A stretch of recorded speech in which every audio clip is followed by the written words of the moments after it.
Today topic is empirical formula and molecular formula. Last lecture में हमने कुछ basic terms पढ़े थे, उसी को आगे पार्ट 2 में हम इसके कुछ और बेसिक टर्म्स के बारे में पढ़ेंगे, जिससे हम न्यूमेरिकल को सॉल्व कर सकते हैं। इनकी मेजरमेंट से स्केल की बोल सकते हैं, मेजरमेंट से स्केल हम इसके निकाल सकते हैं। तो यहाँ पर को एक नया टर्म आ रहा है, उसे बोलते हैं empirical formula and molecular formula. An empirical formula represents the simplest whole number ratio of various atoms present in a compound। जो आपका एम्पिरिकल फार्मूला है वो रिप्रेजेंट किसको करता है? सिंपलेस्ट होल नंबर रेशियो को रिप्रेजेंट करता है, यानी कि आपने आपके कंपाउंड में कितने टोटल नंबर है, कितने एटम है, उनको रिप्रेजेंट करेगा। जैसे बेंजीन है, अब बेंजीन का जो फार्मूला वो क्या है? C6H6 है।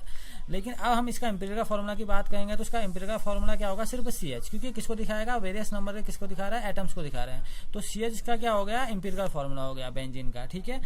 अच्छा, अब मॉलिक्यूलर फार्मूला क्या होगा? फिर देखिए, the molecular formula shows the exact number of different type of atoms present in a molecule of a compound. और जो आपका मॉलिक्यूलर फार्मूला है वो दिखाएगा कि एग्जैक्टली कितने नंबर के डिफरेंट मॉलिक्यूल है उस कंपाउंड में। देखिए, जैसे बेंजीन में है तो बेंजीन का यहाँ पर फार्मूला क्या होगा? C6H6, यानी कि यहाँ कार्बन 6 है, हाइड्रोजन कितने हैं? 6 हैं।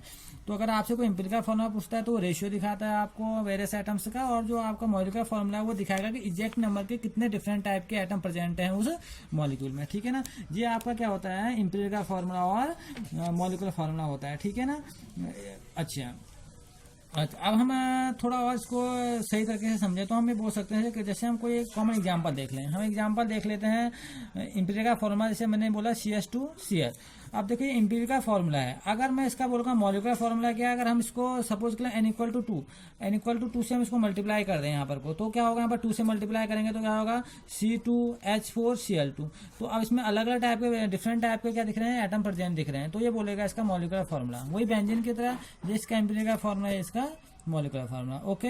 अब इनके बीच में रिलेशन भी होता है। देखिए, relationship between empirical formula and molecular formula. जो मॉलिक्यूलर फार्मूला होता है वो इक्वल होता है n इंटू एम्पिरिकल फार्मूला, ठीक है ना। n यानी कि 1 भी हो सकता है, 2 भी, 3 भी, 4 भी, 5 भी, ऐसा।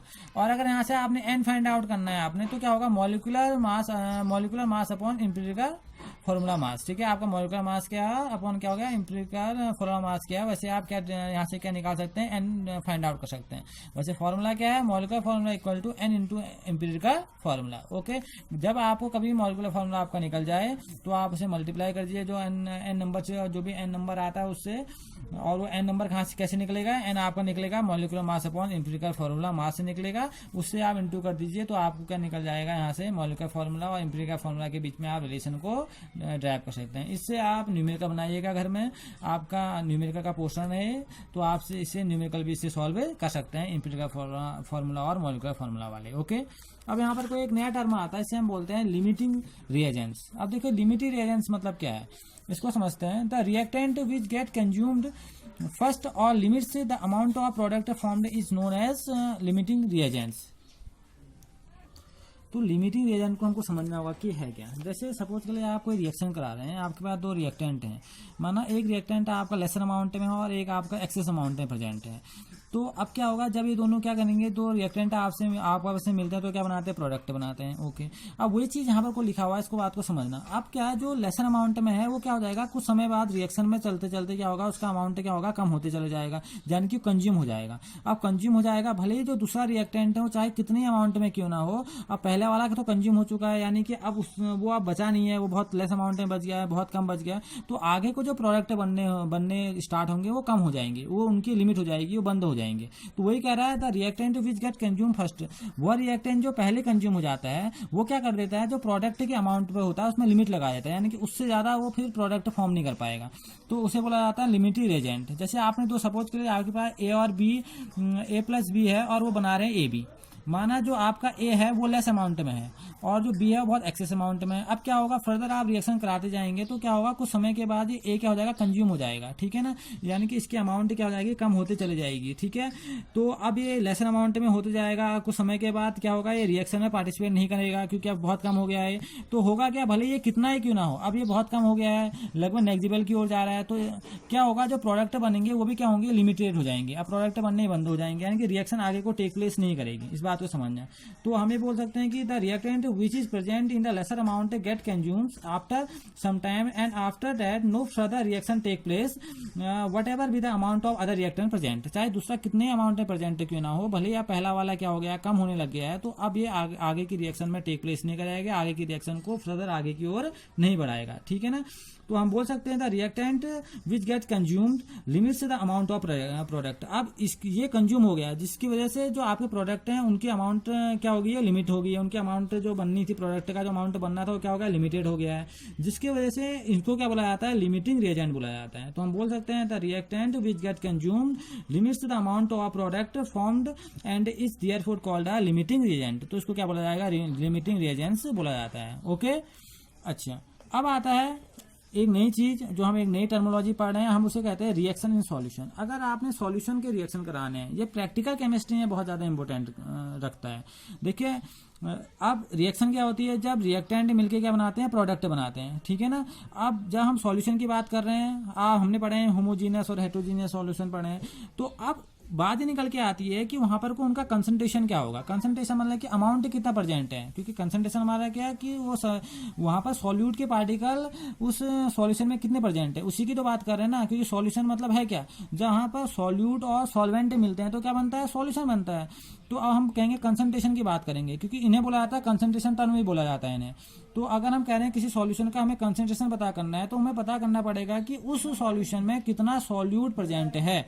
ओके, तो इन कंसंट्रेशन टर्म को निकालने के लिए कुछ मेथड बताई गई हैं कि आप किस मेथड से, किस चीज़ से, किन फॉलोइंग वेज में जाके इन सॉल्यूशन के जो सॉल्यूट प्रेजेंट है उसमें उस सॉल्यूट के अमाउंट को आप कैसे डिटरमाइन कर सकते हैं, तो उसको बताया गया है। इसे हम पढ़ते हैं क्वांटिटेटिव एनालिसिस के अंदर, क्योंकि यहाँ पर हमें क्या बतानी है, इसकी क्वांटिटी बतानी है। तो पहला टर्म आता है इसमें मास परसेंट।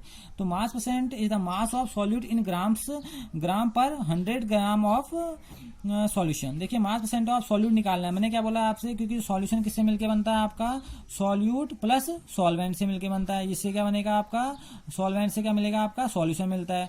तो अब हमें पता करना पड़ेगा सॉल्यूट की सॉल्यूट उस सॉल्यूशन में कितना प्रेजेंट है, क्योंकि वो कम अमाउंट में होता है सॉल्यूट, क्योंकि सॉल्वेंट तो बहुत ज्यादा अमाउंट में होता है। अब जो कम अमाउंट में अगर उसका पता चल जाएगा तो हम उसके कंसंट्रेशन की बात कर सकते हैं सॉल्यूशन की। तो mass percentage of solute equal to क्या हो जाएगा, मास ऑफ सॉल्यूट, उस सॉल्यूट का मास कितना था upon mass of solution, total solution का मास कितना था इनटू 100। तो यहाँ से आप क्या निकाल सकते हैं, मास ऑफ सॉल्यूट यहाँ से आप कंसीडर कर सकते हैं। ठीक है ना। तो बहुत सिंपल है आपका। अगर आप इसे एग्जांपल से भी समझना चाहें तो जैसे आपने 2 ग्राम आपने 100 जैसे आपने 2 ग्राम है, 2 ग्राम आपका जो कोई सब्सटेंस है वो 18 ग्राम वाटर में डिजॉल्व है। तो अगर मास परसेंटेज निकालने की कोशिश करेंगे तो क्या होगा, 2 अपॉन क्या हो जाएगा, 2 ये हो गया, और प्लस जो उसका मास है 2 प्लस 18, टोटल कितना हो गया। देखिए, आपका 2 ग्राम जो सब्सटेंस था वो 18 ग्राम वाटर में डिजॉल्व है। अब आपने मास परसेंटेज निकालना पड़ेगा। मास परसेंटेज किसका निकाल सकते हैं आप, सीधी सी बात है, सॉल्यूट का। सॉल्यूट का प्रेजेंट है तो सॉल्यूट का कितना है 2, टोटल मास सॉल्यूशन का कितना हो गया 2 प्लस 18, तो इंटू क्या हो गया यहाँ पर को 100। तो आप क्या निकाल सकते हैं यहाँ से, मास परसेंटेज को क्या कर सकते हैं, कंसिडर कर सकते हैं। ठीक है ना। ये पहला टर्म था इसका। ऐसा ही दूसरा टर्म इसका वॉल्यूम परसेंट का भी है। सेम मैनर में आपने ये भी निकालना है, बस वहां पर मास था, यहाँ पर वो क्या आ जाएगा, वॉल्यूम आ जाएगा। देखिए, volume percent is the number of units of volume of the solute पर 100 units of volume of solution. बस वही चीज है, सेम मास जैसे आपने कंसिडर किया वैसे आप क्या करेंगे, वॉल्यूम कंसिडर करेंगे। ओके, वो ग्राम में था तो यहाँ लीटर या मिलीलीटर में चीजें आ जाएंगी। वही है, volume percentage of the solute equal to volume of the solute upon volume of the solution into 100। Okay, same manner में आप फाइंड आउट कर सकते हैं। अगला कंसंट्रेशन टर्म में क्या आता है, मोलरिटी, जिसे हम कैपिटल M से बताते हैं। ठीक है। तो मोलरिटी क्या है, देखिए, it is defined as the number of moles of solute dissolve in per litre of the solution, it is denoted by M। Simple है। अगर आप यहाँ पर को मोलरिटी मतलब मोल की बात कर रहे हैं, नंबर ऑफ मोल्स की बात कर रहे हैं। ठीक है ना। ये नंबर ऑफ मोल्स को रिप्रेजेंट करती है। और दूसरी चीज ये मोलरिटी चेंज हो जाती है टेम्परेचर के चेंज होने के साथ, यानी कि जहां पर को टेम्परेचर सेंसिटिव क्वांटिटीज के लिए आप मेजरमेंट करेंगे वहां पर को आप मोलरिटी नहीं लेंगे।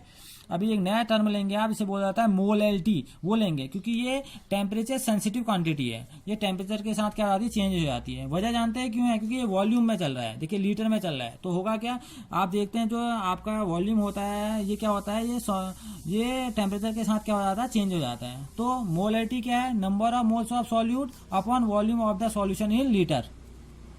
तो हम इसे बोल सकते हैं n upon v, number of moles of solute जिसके आपने फाइंड आउट करने हैं, upon volume in litre, litre में है इस वजह से क्या है टेम्परेचर के साथ ये चीजें क्या होती है चेंज हो जाती है, क्योंकि वॉल्यूम क्या होता है टेम्परेचर के साथ। तो ये है आपकी मोलैरिटी, जिसे हम कैपिटल एम से डिनोट करते हैं, और ये टेम्परेचर के चेंज होने के साथ ये चीजें क्या हो जाती है चेंज हो जाती हैं। अगर हमें मोलैरिटी और वेट दिया है, अगर इनके बीच में कैसे आप इस चीज को एक्सप्रेस कर सकते हैं, देखिए वेट के टर्म में बता दूं मैं आपको। तो मोलैरिटी इक्वल टू क्या होता है वेट अपॉन क्या होगा ऐसे मोलैरिटी इंटू वी, ठीक है ना। ये सिंपल है, मास मास बोल सकते हैं आप, मास इंटू वॉल्यूम, ठीक है ना। ये मास में वेट में इनके एक रिलेशनशिप है, जनरली इससे निकल जाता है। और जब आपको कहीं मास या मोलैरिटी इनके बीच में, मास और वॉल्यूम के बीच में, या मोलैरिटी और इसके बीच में आपको दिया होगा तो आप निकाल सकते हैं m1v1 इक्वल टू m2v2। ये मोलैरिटी और वॉल्यूम के बीच में रिलेशनशिप है। और अगर मोलैरिटी को फाइंड आउट करना है तो मास और वेट का आपको दिया है, वॉल्यूम दिया है, तो आप इस चीज से भी इसको फाइंड आउट कर सकते हैं, ठीक है ना। अगला टर्म आता है मोलैरिटी। ये टेम्परेचर इंडिपेंडेंट प्रॉपर्टी है, ठीक है। ये टेम्परेचर इंडिपेंडेंट प्रॉपर्टी है, क्योंकि इसमें टेम्परेचर का कोई इफेक्ट नहीं पड़ता। देखिए क्योंकि ये किसमें है, किलोग्राम में है, दोनों में कोई डिफरेंस नहीं है। देखिए यहाँ पर वही है, number of moles of solute upon mass of solvent in kilogram. उसमें किसमें था, इसमें सॉल्यूशन लिया गया था लीटर में, इसमें क्या लिया गया सॉल्वेंट इन किलोग्राम। इसमें किलोग्राम में अगर आप लेंगे तो अगर कभी भी टेम्परेचर सेंसिटिव क्वांटिटी के लिए आप कभी भी कैलकुलेशन करेंगे तो आप मोलैरिटी को लेंगे, स्मॉल एम को आप लेंगे, ठीक है ना। तो क्या होगा number of moles of solute upon mass of solvent in kilogram. Okay, अगला इसमें एक लास्ट टर्म जो आता है वो क्या है मोल फ्रैक्शन। मोल फ्रैक्शन आपका क्या है, देखिए ये हर एक आप मोल फ्रैक्शन आप जानते हैं सॉल्यूशन किससे मिलके बनता है, सॉल्यूट और सॉल्वेंट से मिलके बनता है। तो आप दोनों के मोल फ्रैक्शन की बात यहाँ कर सकते हैं। मोल फ्रैक्शन ऑफ सॉल्यूट क्या होगा, mole of solute upon total mole of the solution. उसके अंदर क्या आएगा, mole of solute plus mole of solvent, या सॉल्यूट का भी निकाल सकते हैं आप। जैसे मैंने सॉल्यूट को बोल दिया यहाँ पर कोई XA, ठीक है ना। ये बोल दें आपको, ये बोल दें इस चीज को मैं सपोज के लिए Na बोल दूं या कुछ भी चीज बोल दूं, मैंने बोल दिया इसको XA। तो XA इक्वल टू क्या होगा, सॉल्यूट का अगर मैं यहाँ पर से बोल रहा हूँ XA, तो XA क्या होगा number of moles of solute upon क्या हो जाएगा number of moles of total solution. Solution के अंदर क्या आएगा नंबर ऑफ मोल ऑफ किसके आएगा, सॉल्यूट प्लस सॉल्वेंट। तो क्या हो गया Na प्लस NB, दोनों का सम। वैसे सॉल्वेंट के लिए भी, सॉल्वेंट को माना मैं XB बोल रहा हूं, तो क्या होगा mole of solvent upon moles of solute plus moles of solvent. यानी कि इसको अगर XB को दिखाना तो XB क्या हो जाएगा आपका, XB आपका हो जाएगा NB upon Na plus NB। Important चीज इसमें याद करने की क्या है, हमेशा जो मोल फ्रैक्शन की जो वैल्यू होती है वो हमेशा किसके बराबर होती है, 1 के बराबर होती है। इसको 1 कंसिडर किया जाता है, इसकी वैल्यू कभी भी 1 से ऊपर नहीं जाएगी। तो हम बोलेंगे XA प्लस XB का जो हमेशा जो सम निकल के आएगा वो 1 आएगा। जैसे परसेंटेज का हमेशा 100 से ऊपर नहीं होती परसेंटेज, 100 को ही माना जाता है। यहाँ पर उस चीज को क्या माना जाता है 1, यानी कि 0 to 1 वेरी करेगा, लेकिन 1 से ऊपर कभी भी नहीं जाएगा। तो कभी भी XA हो, XB हो, या तीसरा कंपोनेंट हो, चौथा कंपोनेंट हो, पांचवा कोई चाहे कितने कंपोनेंट क्यों ना हो, लेकिन सबका सम कितना होगा 1 होगा। यहाँ पर आपने सॉल्यूट और सॉल्वेंट लिया है XA और XB, तो इसका सम कितना आया 1 आया है। ओके, तो आज हमने कौन कौन से कंसंट्रेशन टर्म जाने, हमने मोलैरिटी में आपकी molarity, mole fraction, volume percentage, mass percentage के बारे में जाना, ठीक है ना। ये सब आपके क्या है कंसंट्रेशन टर्म है। अब आपकी इसमें न्यूमेरिकल बनाइए तो आपको ये चीजें और भी इजी लगने लगेंगी। Okay, thank you.